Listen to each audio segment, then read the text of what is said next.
Good evening and welcome to Unlocking Finance with your financial friend.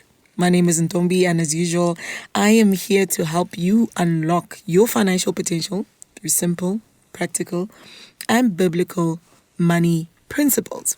And as always, it's always a privilege to meet you here, where we don't just talk about money, but we explore the wisdom behind money, wisdom that shapes how we live, how we give, and how we build.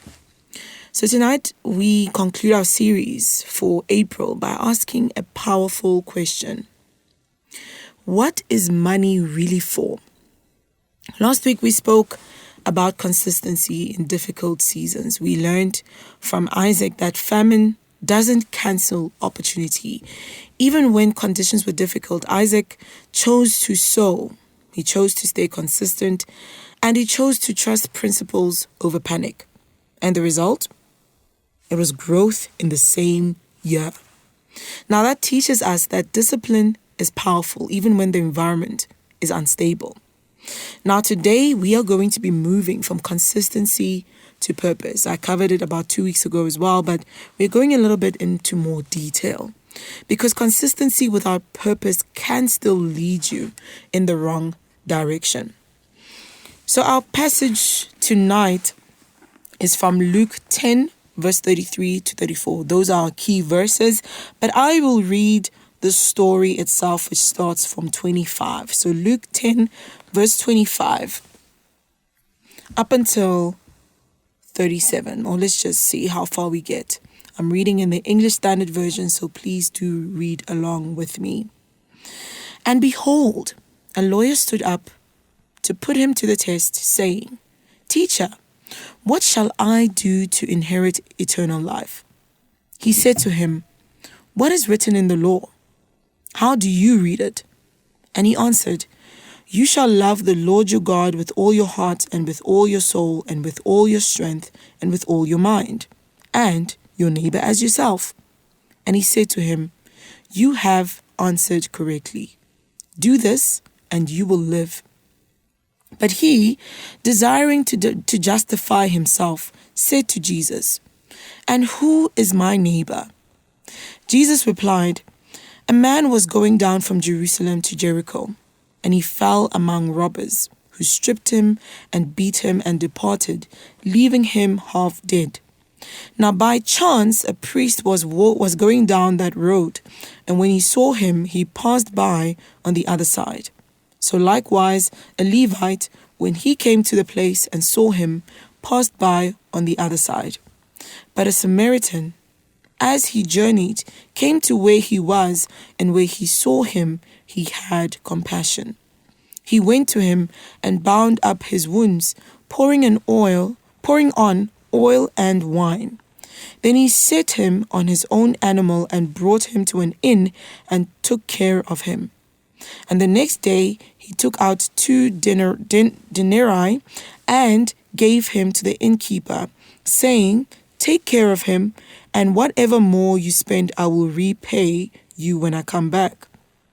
Now which of these do you think proved to be a neighbor to the man who fell among the robbers?"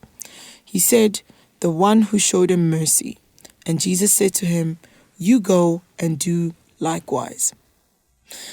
Now, I know we're quite familiar. This is one of the most well-known stories told by Jesus, but tonight we're looking at it through a financial lens. A man is attacked. He's beaten, he's stripped, and he's left for dead. 2 people pass him and do nothing. But then a Samaritan comes along. Now, what makes this moment powerful is not only that he had compassion, but he used resources and was willing to use them. Now let's break it down. Let's break down the resources that we identify here that he used. He used oil and wine. Oil and wine. We see that these were valuable items. They were not random supplies. These were valuable in those times. We see that he also uses his transport, or his means of transport, which in this case is the donkey. He uses his time. He stops his journey. Wherever he was going, he stopped. And he uses his money. So he pays for the man's care at the inn or at the hotel. And then we see here that he even commits his future resources, saying that he will repay for anything extra that is needed. This was not just an act of kindness. We see financial responsibility in action. And Jesus, in this case, uses the story to show us something very important, that money is not just for accumulation. It's not for us. It's not for selfish ambition, but it's also to make an impact. The Samaritan, in this case, we see understood that what he had in his hands was not just for his comfort. It could also restore someone else's life. It could change someone's life. It could restore dignity to someone. Where others saw inconvenience, he saw responsibility. Where others saw a problem, he used the resources to bring a solution. And this is where financial wisdom is deeper. It's because wealth is not just measured by what you keep, but also by what you are able to release for meaningful impact. So now if we bring this into our daily lives today, many people are taught to think about money in only three ways: in survival, in comfort, and in status. But this story challenges that completely. It introduces a fourth dimension, which is purpose beyond yourself, which is impact, effectiveness in other people's lives. Now we see 5 things here.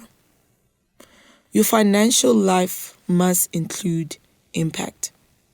If your financial plan is only about you, you are missing a key principle of wealth. True financial maturity includes space for others. It doesn't mean irresponsibility, it means intentional structure. Number 2, money is a tool for restoration. It is an amazing tool for restoration. The Samaritan used what he had to restore a broken life.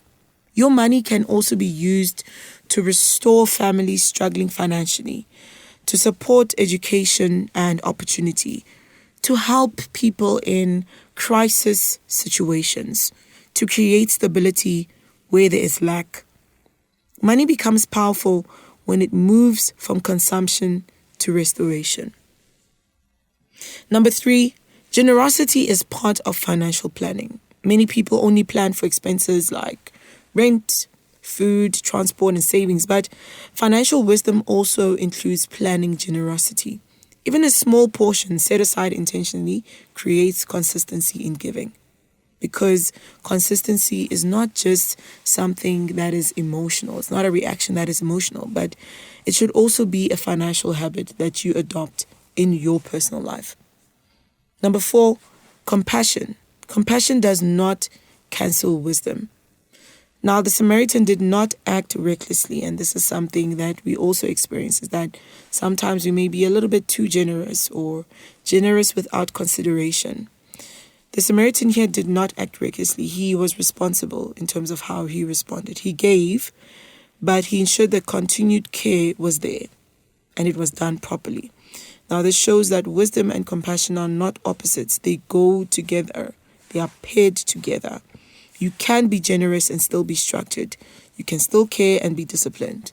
That also means if you're a person that's taking care of people at home, do so, but do not do it at the expense of your own financial well-being. Make sure that there is wisdom in your financial structure. Do not be foolish in how you manage your finances. Be wise about it. So if you're taking money at home, balance it out.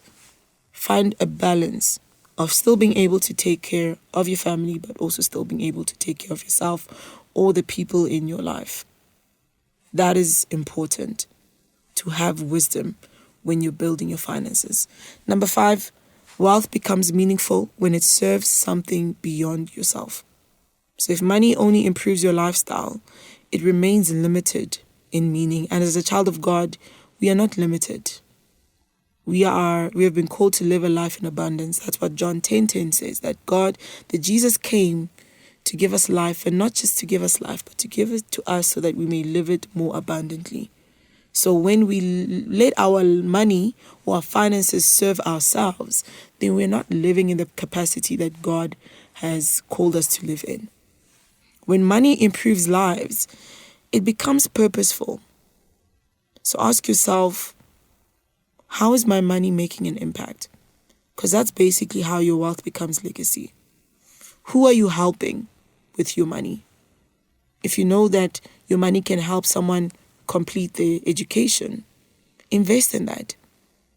If your money can help somebody have food, invest in that as well. If there's a way that maybe you make a commitment to take care of a family where you know that the finances are not necessarily in their favor, then you make a commitment to take care of them. You don't just give them money once, or you don't just, provide for today, but you also incorporate sustainability or sustenance for them. Whether you have to teach them how to do it, or you take the responsibility to take care of them. Have a plan in place and make sure that you have funds that will improve someone else's life. Now, I want us to make a declaration together. I want you to say this with me. My finances carry purpose beyond myself. I will not only build for me, but also for others. My money will bring restoration, hope, and impact. I will use my resources wisely and generously. I am a faithful steward of wealth with purpose. I will make room in my finances for purpose beyond myself. Now, this brings us to the end of our session tonight. Thank you so much for joining me on Unlocking Finance with your financial friend. Now, if there's one truth that I want you to carry with you for the next 4 weeks, is this: financial wisdom is not just about how much you earn, but how well you manage, how well you grow and give what has been entrusted to you. Now, we began with stewardship in the garden. We moved to purpose with the rich fool. We learned consistency in famine with Isaac. And tonight we end with impact through the Good Samaritan. And all of it points to one truth. Money is a tool, but purpose gives it direction. Now, my name is Ntombi, and as usual, I'm always here to help you unlock your financial potential through simple and practical Bible principles. Now, if you want to interact with me, do follow me on Instagram, Facebook, TikTok, LinkedIn at Your Financial Friend. I would gladly engage with you. If you have questions or things that you would like to add, please do feel free.